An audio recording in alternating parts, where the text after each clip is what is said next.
All protocol observed. Very good morning to you all. My name is Maria Namale. I'm the Senior Transmission and Distribution Advisor with the Power Africa East Africa Energy Program. Waiting on my presentation.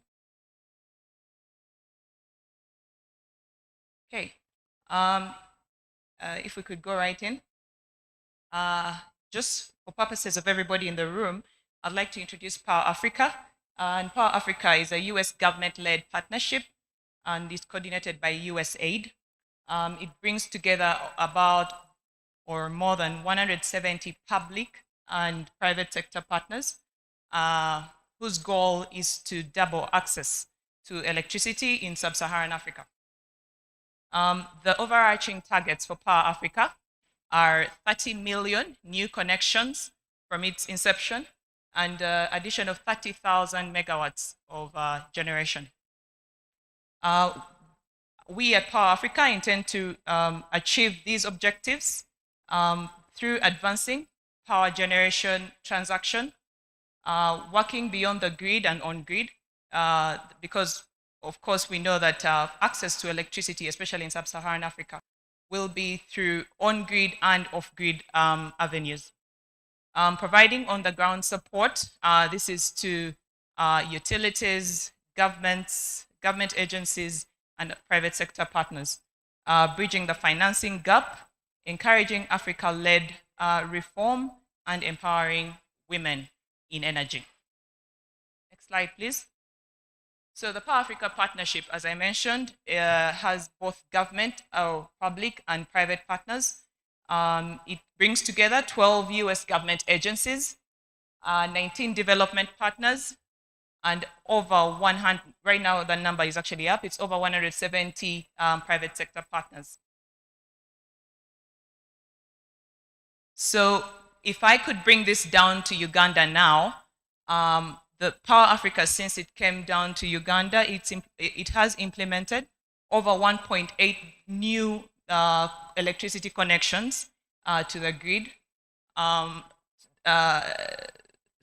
1.8 new electricity connections, and that is both on-grid and off-grid.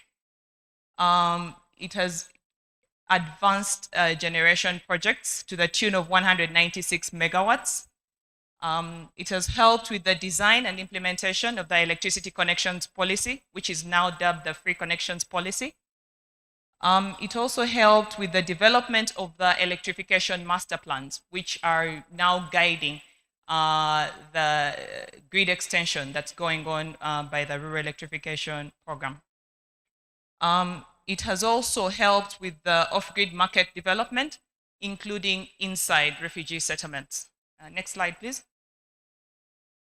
So through strengthening transmission and distribution, Power Africa is strengthening transmission and distribution, and it's doing this through utility improvement that is focusing on distribution. So it is doing this through directly with Umeme and other smaller service providers.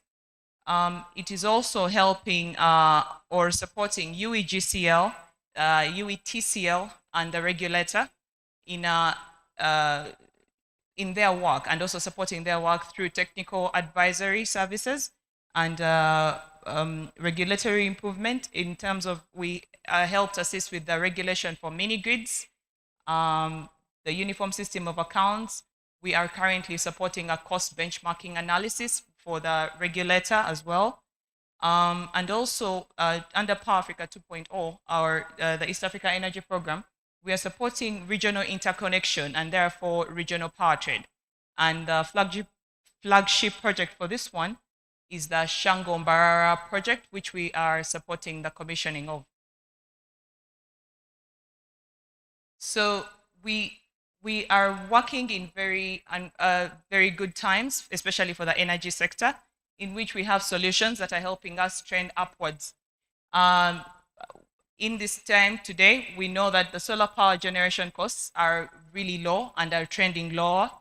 We have regional electricity markets wherein our generation can actually be utilized in other countries, and so we can have that demand we can make use of that demand.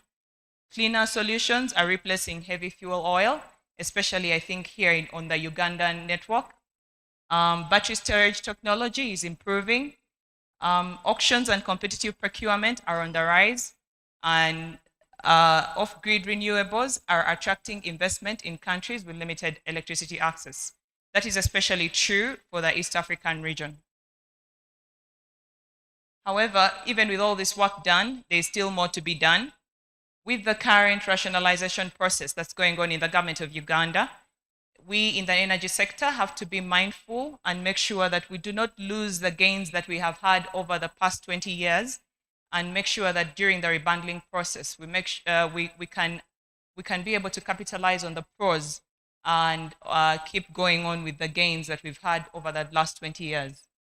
We need to make sure we link electricity production through policy, so electricity generation to productive use in order to increase demand and also ensure that electricity actually leads to improvement of the standard of living.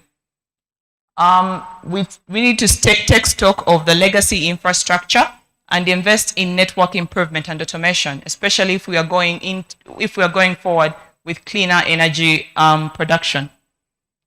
To support business model improvement even among the utilities, and so that they can increase their focus on off-grid solutions. Of course, this would be to communities that are far from the grid.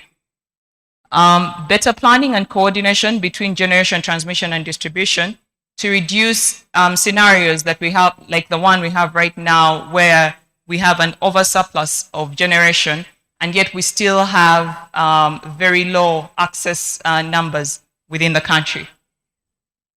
Explore private investment in national and regional transmission projects. And one of the major issues that needs to be sorted out with this one is the wayleaves issue. Policy for attracting investment into mini grids. That's a tariff or subsidy. And this one needs to be advanced from just the regulation that was created. Then climate change mitigation and adaptation through diverse resource planning under UEGCL. So I think this is a good introduction to the first panel. Thank you, everyone. Good morning.